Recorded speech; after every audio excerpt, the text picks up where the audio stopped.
Hello दोस्तों, Omkar institution में आपका स्वागत है। और मध्य प्रदेश का करंट अफेयर्स हम यहाँ पर डिस्कस करेंगे, जिसमें आज हम 3 सितंबर का करंट अफेयर्स यहाँ पर देखेंगे। दोस्तों, एक समझ वाली हमारी इस क्लास में आपका स्वागत है। और इसमें हम पूरा मध्य प्रदेश का करंट अफेयर्स तो देख ही रहे हैं दोस्तों। उसके साथ साथ जितनी भी हमारी एमपीपीएससी प्रीलिम्स की यूनिट्स हैं, यदि उनसे संबंधित करंट से कुछ जुड़ी हुई बातें हैं तो उनको भी यहाँ पर अच्छे से डिस्कस करते हैं। इसके साथ साथ दोस्तों, एक समझ के साथ ही हम करंट अफेयर्स को यहाँ पर अच्छे से डील करते हैं। देखो, फैक्ट पढ़ना अपनी जगह है, फैक्ट के साथ साथ किसी भी करंट से संबंधित जो घटना है उसको जानना, उसके सारे आयाम कवर करना, ये हमारा जो है मेन क्या रहता है दोस्तों, मोटो रहेगा। ठीक है, मेन हमारा यही इंटेंशन है कि हम किसी करंट अफेयर्स को यदि यहाँ पर देख रहे हैं तो उसके सारे आयाम को अच्छे समझ के साथ जो है पढ़ें। ठीक है, चलो इसी बात को ध्यान में रखकर आज की हमारी इस 3 सितंबर की कक्षा को हम शुरू करते हैं हमारे पहले क्वेश्चन से। ठीक है, हाल ही में किस राज्य ने शून्य आधारित बजटिंग और त्रिवर्षीय रोलिंग बजट प्रणाली लागू करने का निर्णय लिया है? देखो दोस्तों, शून्य आधारित बजटिंग क्या होता है पहले ये जानना जरूरी है। ठीक है, और इसके साथ साथ दोस्तों त्रिवर्षीय रोलिंग बजट क्या होता है ये जानना जरूरी है। किस राज्य ने किया ये तो आप ध्यान रख ही लोगे। देखो, शून्य आधारित बजटिंग पहले इसे जानते हैं। अभी तक जो है दोस्तों हमारा ट्रेडिशनल जो बजटिंग हुआ करता था, उसमें क्या हुआ करता था दोस्तों, जैसे कोई सी योजना चल रही है तो मान लो इस वर्ष उस योजना में 100 करोड़ रुपए की लागत लगी, तो अगले साल उसमें मान लिया जाएगा कि उसमें 150 करोड़ की है लागत लगेगी, फिर अगले साल 200 300 ऐसे चलता रहता है। ठीक है, लेकिन इस जीरो आधारित बजटिंग में क्या होगा दोस्तों, जो भी आपका अमाउंट है वो जीरो से शुरू होगा। जैसे आपने पिछले वर्ष चाहे कितना भी करोड़ खर्चा किया हो उस योजना के लिए, लेकिन इस वर्ष आपका जो है उस योजना के लिए जो अमाउंट दिया जाएगा वो जीरो से शुरू होगा। मतलब आपको बताना पड़ेगा कि आपको कहाँ कहाँ खर्चा करना पड़ेगा और क्यों करना पड़ेगा। तो इसमें क्या होता है दोस्तों, इसमें एक सटीक अनुमान लगा सकते हैं हम हमारी उस योजना को ध्यान में रखकर, जिसको हम बेहतर तरीके से फिर क्रियान्वित कर पाए। ठीक है, तो एक अच्छी प्रणाली है। देखो, एक एग्जाम्पल के माध्यम से मैं आपको समझाता हूँ। अभी तक मान लो आप जो है एक स्टूडेंट हो, एक स्टूडेंट के रूप में इसको समझते हैं। आप एक स्टूडेंट हो और आपके पिताजी आपको 5,000 रुपये महीना किराया जो है यहाँ रहने का देते हैं। ठीक है, अब 5,000 रुपये हर साल आप जो है 5,000 रुपये, फिर अगले साल आपको 6,000 दे दिए, अगले साल आपको फिर 7,000, धीरे धीरे आपका बजट बढ़ता जा रहा है 8,000 9,000 10,000। तो ये क्या था दोस्तों, ट्रेडिशनल बजटिंग जो है प्रणाली, उसका हिस्सा था। जो मैंने अभी आपको बताया है ये उसका एग्जाम्पल है ट्रेडिशनल बजटिंग वाला। ठीक है, लेकिन अब जीरो बेस्ड बजटिंग में क्या होगा दोस्तों, आपके पिताजी ने मान लो पिछले साल आपको 10,000 रुपये दे दिए थे। ठीक है, वो तो दे दिए थे, लेकिन इस साल जब वापस आपका जो है सेशन शुरू हो रहा है तो आपके पिताजी आपको फोन लगाएंगे और बोलेंगे कि तुझे कितने पैसे चाहिए, तो आप बोलोगे पापा पिछले साल 8,000 रुपये दिए थे, इस बार 10,000 दे दो। तो वो ऐसा नहीं करेंगे, क्योंकि उन्होंने समझ लिया है जीरो आधारित बजट। वो आपसे बोलेंगे जो पिछले साल हुआ वो सब हो जाने दे, तू मुझे इस साल जो है कहाँ कहाँ किस किस जगह कितना कितना पैसा लगाएगा शुरू से बता, शून्य से, ताकि जितना भी तेरा अमाउंट होगा फिर मैं यहाँ से अप्रूवल कर दूंगा। तो ऐसा क्या है दोस्तों, यह जो प्रणाली है जो मैंने अभी आपको बताई है, यह एग्जाम्पल है शून्य आधारित बजटिंग का। मतलब जीरो से आपको क्या करना है, बताना पड़ेगा कि कहाँ कहाँ किस किस जगह आपको पैसा देना है, कहाँ आपका पैसा लगने वाला है। ठीक है, तो ये हो गया दोस्तों शून्य आधारित बजटिंग। एक और होता है दोस्तों त्रिवर्षीय रोलिंग बजट। अब त्रिवर्षीय रोलिंग बजट मतलब इसमें हम क्या करेंगे दोस्तों, अनुमान लगाएंगे 3 सालों में।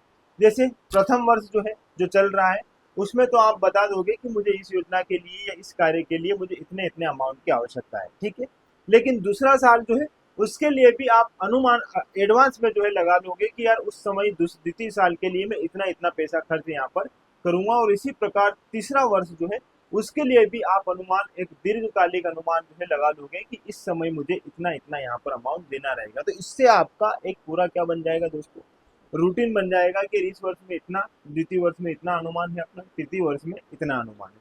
तो ये क्या करता है दोस्तों, प्रति वर्ष अपडेट होगा, रोलिंग होगा, इसीलिए हम इसको क्या बोलते हैं, त्रिवर्षीय रोलिंग बजट प्रणाली। ठीक है, तो दोनों बात ध्यान रखिएगा, दोनों आपके लिए क्या है दोस्तों इंपॉर्टेंट है। और ऐसा करने वाला राज्य कौन बन गया है, ये बना है हमारा मध्य प्रदेश।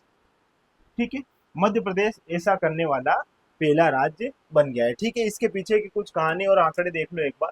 ठीक है, देखो, इसी दिशा में सरकार ने मध्य प्रदेश के सर्वांगीण विकास के लिए बजट को अगले 5 वर्ष में दोगुना करने का लक्ष्य भी रखा है। ये बात ध्यान रखिएगा। अंतरराष्ट्रीय स्तर पर जैसे अमेरिका हुआ, ब्रिटेन हुआ, इन देशों ने भी इस प्रणाली को क्या किया दोस्तों, अपनाया है, और इससे वहां पर गुड गवर्नेंस और फाइनेंशियल डिसिप्लिन भी जो है अच्छा देखने को मिला था। ठीक है, ये बात ध्यान रखिएगा। और रोलिंग बजट पद्धति जो है इसमें 2026-27, 2027-28 और 2028-29 3 वर्ष की बात कर रहा है दोस्तों। इसके लिए बजट बनेगा और हर वर्ष इसकी समीक्षा करके नए अनुमानों को भी जोड़ा जाएगा। इससे योजनाएं हमेशा आगे की ओर देखने वाली होगी और अल्पकालिक दबाव से मुक्त होकर दीर्घकालिक विकास की गति को भी हम क्या है अच्छे से देख पाएंगे। ठीक है, चलो। वित्त विभाग ने स्पष्ट किया है कि अनुसूचित जाति उप योजना के लिए न्यूनतम 16% ध्यान रखना दोस्तों, और अनुसूचित जनजाति उप योजना के लिए 23%, कम से कम 23% बजट सुनिश्चित किया जाए। ठीक है, तो ये बात है हमारे पहले क्वेश्चन से संबंधित जो आपको यहाँ पर ध्यान रखनी है। ठीक है, अगला है दोस्तों यहाँ पर मध्य प्रदेश अब देश का सबसे बड़ा पीएम मित्रा पार्क स्थापित करने जा रहा है। इसे किस रणनीति पर कार्य किया जाएगा? देखो दोस्तों, थोड़ा सा इस बात को जानिएगा। पीएम मित्रा पार्क, ठीक है, सबसे पहले तो आप इसको इस रूप में देखो, इसका फुल नेम क्या है? Mega integrated textile reason and apparel. देखो, बहुत सरल क्वेश्चन एमपीपीएससी पूछ लेता है, आपसे फुल फॉर्म पूछ लिया और आपसे फुल फॉर्म भी नहीं बनेगा। लास्ट का ये जो नाम है इसको चेंज कर दिया, इसको चेंज कर दिया, कुछ भी ऐसा वर्ड चेंज कर देगा जिससे आपको क्या हो जाएगा दोस्तों, कंफ्यूजन। तो पहले इसको ये ध्यान रखो। ठीक है, बाकी की कहानी में आपको समझाता हूँ। देखो, इसमें भी दोस्तों आपको यहाँ पर क्या दिख रहा है? टेक्सटाइल। मतलब जो मेगा पार्क रहेंगे, पीएम मित्रा पार्क जो रहेंगे, इसका एकमात्र उद्देश्य क्या रहेगा दोस्तों? टेक्सटाइल क्षेत्र में क्या करना? अपना बहुत अच्छे से विकास करना। ठीक है, अब यहाँ पर टेक्सटाइल की अगर हम बात कर रहे हैं तो इसी टेक्सटाइल को ध्यान में रखकर दोस्तों कौन सी रणनीति अपनाई जाएगी? इसमें यहाँ पर 5F की रणनीति अपनाई जाएगी। 5F की रणनीति क्या है, इसे थोड़ा सा जानते हैं। देखो दोस्तों, टेक्सटाइल है मतलब आपको कपड़ों के लिए ही क्या करना पड़ेगा? अच्छे से काम करना पड़ेगा, और कपड़ों को ध्यान में रखकर ही इस प्रकार के उद्योगों को यहाँ पर निर्मित किया जाएगा। ठीक है, तो ये इसकी पूरी कहानी मैं आपको समझाऊंगा। पहले मेगा पार्क जो है, पीएम मित्र पार्क जो है, इसको जान लेते हैं। देखो दोस्तों, टेक्सटाइल की बात कर रहा है तो टेक्सटाइल मतलब कपड़ों से संबंधित है, और 5F रणनीति मतलब यहाँ पर सबसे पहले इसको ऐसे जानो, एक एफ है, ये थोड़ा सा इसको सरल रूप में हम समझने का प्रयास करते हैं। ठीक, सबसे पहले दोस्तों हो जाएगा ये फार्म। ठीक है, इसको ऐसे जानो, ये रहा। मतलब अब आप कपड़ा बनाने जा रहे हो तो सबसे पहले आपको किसकी आवश्यकता पड़ेगी दोस्तों? कॉटन की आवश्यकता पड़ेगी। ठीक है, तो यहाँ पर आप सबसे पहले किसान से क्या लोगे? कॉटन लोगे। ठीक है, किसान से आप क्या लेने जाओगे दोस्तों? कॉटन लेने जाओगे। ये हो गया आपका पहला काम, प्राथमिकता काम। अब कॉटन तो हम लेके आ गए, उस कॉटन का करें क्या दोस्तों? उस कॉटन से हम बनाएंगे रेशे। ठीक है, धागे बनाएंगे। देखो, इसको समझना, ये एफ जो है इसका मतलब होगा दोस्तों फाइबर, रेशा। ठीक है, अब इसमें क्या होगा? जो कॉटन हम लेकर आए थे उस कॉटन से हमें क्या बनाना है दोस्तों? धागा बनाना है। ठीक है, किससे बनाना है? कॉटन से हमें क्या बनाना है? धागा बनाना है। सेकेंड हमारा ये रहेगा। इसके पश्चात चलो आपने धागा बना लिया, अब धागा बनाने के बाद उसका क्या करोगे? आपके हाथ में धागा दे दिया तो इससे क्या कर पाओगे? कुछ नहीं, कपड़े तो बनेंगे नहीं। लेकिन धागा बनने के बाद आपको इसको ले जाना है कहाँ पर दोस्तों? फैक्ट्री में। ये बात ध्यान रखिएगा, ये आएगा आपका फैक्ट्री। ठीक है, और फैक्ट्री में जो है यह धागा जो है क्या बनेगा? यहाँ पर एक कपड़े के रूप में आप इसको बना लोगे। ठीक है, मतलब एक आपका कपड़ा फाइनली बन जाएगा। तीसरा ऐप क्या बताता है दोस्तों? फैक्ट्री बताता है। फैक्ट्री के बाद जो है, अब आपको यहाँ पर फैक्ट्री में आपने बना लिया था क्या दोस्तों? कपड़ा। अब कपड़ा बना लिया तो इस कपड़े में आप क्या करोगे? डिजाइन भी बनाओगे, है ना? इसको सुंदर दिखाने के अपने प्रयास भी करोगे। ठीक है, तो यहाँ पर जो है ये जो ऐप है, इस ऐप का मतलब होगा दोस्तों फैशन। इसको फैशन करना, और यहाँ पर इसको क्या किया जाएगा? डिजाइन किया जाएगा। ठीक है, इस बात को ध्यान रखिएगा। अब डिजाइन हो गया, फैशन जो है अच्छी से उसमें हमने रेडी कर दिया उस कपड़े को। अब उसका करना क्या है दोस्तों? अब उसका हम करेंगे निर्यात। क्या करेंगे? निर्यात। ठीक है, लेकिन निर्यात करेंगे कहाँ पर दोस्तों? तो निर्यात करेंगे फॉरेन, विदेश में उसका क्या करेंगे दोस्तों? निर्यात करेंगे। तो ये पूरा हमारा क्या हो गया? 5F का पूरा कॉन्सेप्ट हो गया। ये पूरी बात आपको यहाँ पर ध्यान रखनी है। इस रूप में यदि आप इसको देखोगे तो आपको पूरी इसकी अच्छी से समझ बन जाएगी। ठीक है, तो ऐसे इसको ध्यान रखना दोस्तों। फॉर्म सबसे पहले जो है कॉटन हमारे हाथ में आएगा, तभी हम जो है टेक्सटाइल तक जो है अपनी गतिविधियों को सोच पाएंगे। कॉटन कहाँ से आया? किसान से हमें कॉटन मिला, फिर उस कॉटन से हमने क्या बनाया दोस्तों? रेशा बनाया, धागा बनाया। फिर इस धागे को हम कहाँ ले गए दोस्तों? रेशा मतलब फाइबर हो गया। फिर उसके बाद फाइबर से हमने इसको पहुंचाया दोस्तों फैक्ट्री में। फैक्ट्री में ये जो है धागा क्या बन जाएगा? कपड़ा बन जाएगा। कपड़ा बनने के बाद इसको डिजाइन करने के लिए हमें फिर से कहाँ भेजना पड़ेगा? इसको यहाँ पर फैशन के लिए हमें इसको भेजना रहेगा। अच्छे से इसमें जो फैशन जो है इसकी जितनी जो जैसे जैसे इसको डिजाइन किया जा सकता है डिजाइन कर ले। फिर उसके बाद इसको विदेश भेज दिया जाएगा निर्यात के लिए, और ज्यादा से ज्यादा जो है क्या किया जाएगा? विदेशों में निर्यात किया जा सके, इसके लिए प्रयास किए जाएंगे। तो ये 5 की पूरी प्रणाली रणनीति है, इसको अच्छे से आप यहाँ पर देख लीजिएगा। और हाल ही में दोस्तों यह जो है देश का सबसे बड़ा कहाँ पर? धार में इसको स्थापित किया जा रहा है, बदनावर में। ठीक है, चलो इसकी भी कहानी थोड़ी सी समझ लेते हैं। देखो दोस्तों, यहाँ पर 3 सितंबर को यानी आज ही के दिन नई दिल्ली में investment opportunity in PM Mitra park का इंटरएक्टिव सेशन होगा, और इसमें केंद्रीय टेक्सटाइल मंत्री गिरिराज सिंह भी शामिल होंगे। तो हमारे केंद्रीय टेक्सटाइल मंत्री कौन है दोस्तों? गिरिराज सिंह। ये बात ध्यान रखिएगा। मुख्यमंत्री डॉक्टर यादव ने कहा कि बदनावर कहाँ आएगा दोस्तों? धार में आएगा।